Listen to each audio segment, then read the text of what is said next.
Imagine a love triangle so tangled it could double as a mobster's alibi, then throw in a pageant queen, an 18-year-old delivery boy, and a federal agent who moonlights as a snitch. Welcome to the chaotic love life of Gregory Scarpa, Sr., a mafia capo whose romantic entanglements were as bloody as his criminal escapades. At the heart of this mess, Lili Dajani, the glamorous Miss Israel 1960, who went from beauty queen to mob wife to mysterious footnote in a saga of betrayal, violence and polygamy that makes The Sopranos look like a family sitcom. Married to Scarpa while he juggled mistresses and murder, Lili was more than a supporting act in this dark drama.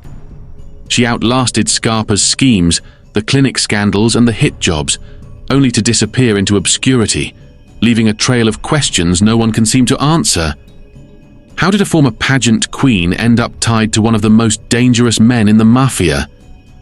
And where did she go after the bullets stopped flying? Enter Gregory Scarpa, Sr., a 63-year-old mobster whose resume boasted multiple murders and a deeply questionable life philosophy that seemed to boil down to YOLO. Despite being the human embodiment of a mobster medical miracle, Scarpa was in rough shape. Thanks to a blood transfusion gone horribly wrong, he was HIV positive. His once intimidating 225-pound frame had withered to a skeletal 150. His stomach had been surgically removed, and he relied on pancreatic enzyme pills to eat. But did Scarpa let a little thing like his body falling apart stop him? Absolutely not. This was a man who probably thought rest in peace was a suggestion, not a rule. Scarpa wasn't just your run-of-the-mill mobster. He was an all-you-can-eat buffet of unhinged energy, earning him a trio of nicknames as colorful as they were chilling.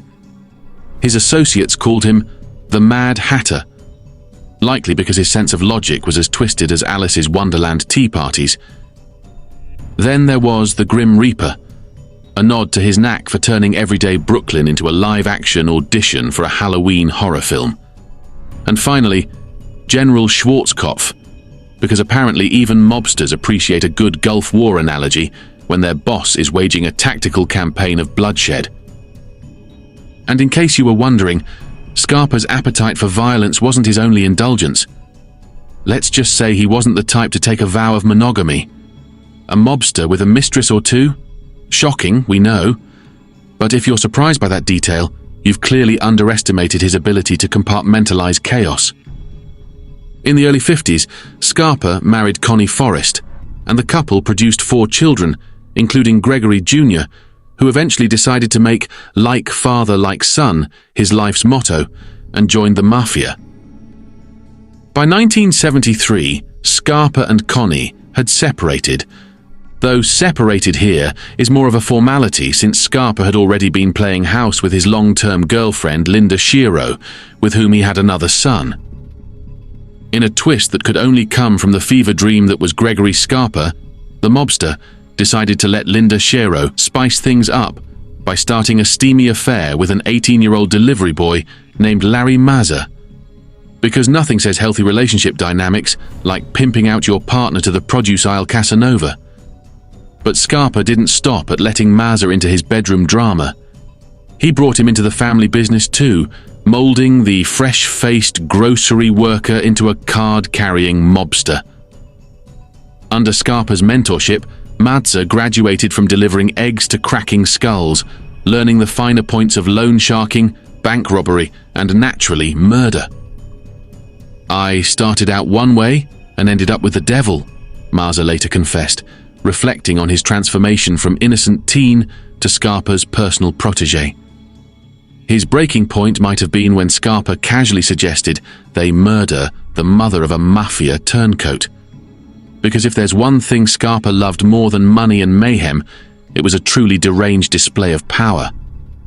Scarpa's affection for carnage wasn't limited by gender either. A self-proclaimed lover of the smell of gunpowder, he had no hesitation about killing women when it suited his purposes. Case in point, Mary Bari, the underboss's mistress who made the fatal mistake of potentially cooperating with authorities. Scarpa had her lured to a club where he shot her point blank in the head, then wrapped her body in canvas and dumped it a couple of miles away. The gruesome cherry on top. When a crew member's dog later found a piece of Barry's ear, Scarpa turned it into dinner table banter, cracking jokes like he was recounting a sitcom plot and not a brutal murder. He was just a vicious, violent animal, Matza concluded, summing up Scarpa in a way that only someone who had seen the man's true depths could. Unscrupulous and treacherous, just a horrible human being. But the Grim Reaper wasn't content with just juggling a wife and a girlfriend. He decided to add a beauty queen to his roster. On February 2nd, 1975, while still technically married to Connie and living with Linda, Scarpa flew to Las Vegas for the classiest of ceremonies. A quickie wedding to Lili Dajani, Miss Israel, 1960. Because nothing screams true love like exchanging vows in a city where Elvis impersonators double as officiants. Lili wasn't just any pageant queen, she came with a lineage worthy of a history textbook. According to the Long Beach Press-Telegram, Lili's father, Dr. Issa Dajani, was an Arab dentist whose family tree supposedly stretched back to the Crusades. Her mother, Chava Rechtman Dajani, descended from generations of Jewish settlers who helped found Rehovot, Israel. Talk about a union of historical proportions. Scarpa marrying Lili was like the mafia crashing a world history seminar. However, Lili's Vegas vows weren't her first time at the Sin City altar. Back in 1961, she had eloped to Nevada with a 24-year-old named Martin Geller, much to the dismay of her mother, who contacted the California Highway Patrol to report her missing. Lili then sent a telegram to her mom that read, with all the enthusiasm of someone sending a hostage message, "Are married." The newlyweds apparently honeymooned in New York, which seems fitting for someone who was already taking cues from a mobster's chaotic playbook. Lili wasn't just a pretty face, though. Standing at 5'7", the beauty queen had made it to the semi-finals of the 1960 Miss International Beauty Congress and reportedly spoke 5 languages. A multilingual beauty queen with a flair for dramatic life choices, she might have been the most cultured person to ever wander into Scarpa's orbit. Too bad she landed in a storyline that felt more like a rejected Godfather subplot.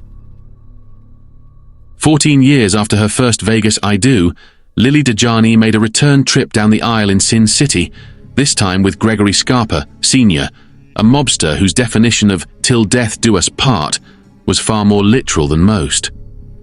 On her marriage certificate, Dajani initially listed her address as Los Angeles, but this quickly changed.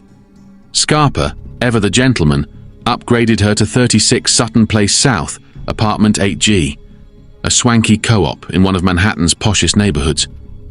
It's unclear whether the co-op board appreciated this new tenant's connection to organized crime, but hey, it probably spiced up the building newsletter. By 1980, Dajani, now 40, had swapped tiaras for scrubs, working as a nurse receptionist at the Central Women's Center in Manhattan. The clinic was run by Dr. Eliezer Shkolnik, a 52-year-old whose medical license had been yanked 4 years earlier due to less than stellar operating conditions. Translation, it wasn't exactly the Mayo Clinic. Dajani's time there turned into yet another scandal-ridden chapter of her life. According to mafia expert Jerry Capasi, Dajani and the married Dr. Shkolnik became lovers, a relationship that unraveled his marriage and left the clinic in her name. In true soap opera style, Shkolnik stayed on as the clinic's administrator, making this one of the weirdest workplace dynamics since the invention of the water cooler. But wait, there's more. Capetti also reported that Dajani and Scarpa weren't just romantically linked, they were business partners too. She had invested money with him, though her feelings about this venture could best be summarized as regret. Apparently, Dajani was less than thrilled about her financial losses, which probably isn't a great idea when your business partner's other associates tend to solve disputes with bullets, not spreadsheets. Meanwhile, Shkolnik had his own plans, brewing. After moving back in with his parents in Forest Hills, Queens, because nothing screams comeback like crashing in your childhood bedroom, he allegedly started talking to the IRS about Dajani and Scarpa. Whether he was settling scores, seeking revenge, or simply tired of his life's messiness, his decision sealed his fate. On the morning of December 3rd, 1980, Scarpa and two accomplices entered the lobby of Shkolnik's Forest Hills apartment building. They shot him in the head, execution style.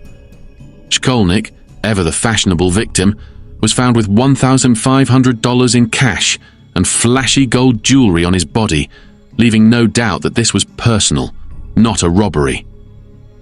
A mob hit? Absolutely. But it also had all the makings of a grisly reality show.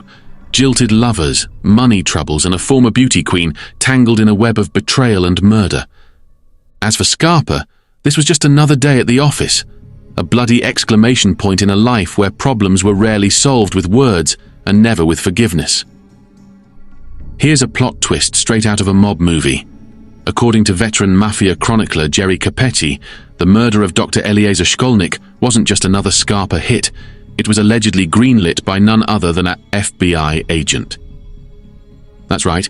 In the fall of 1980, FBI agent Lili Dajani reportedly tipped off Colombo capo Gregory Scarpa that Shkolnik was cooperating in a tax investigation against him.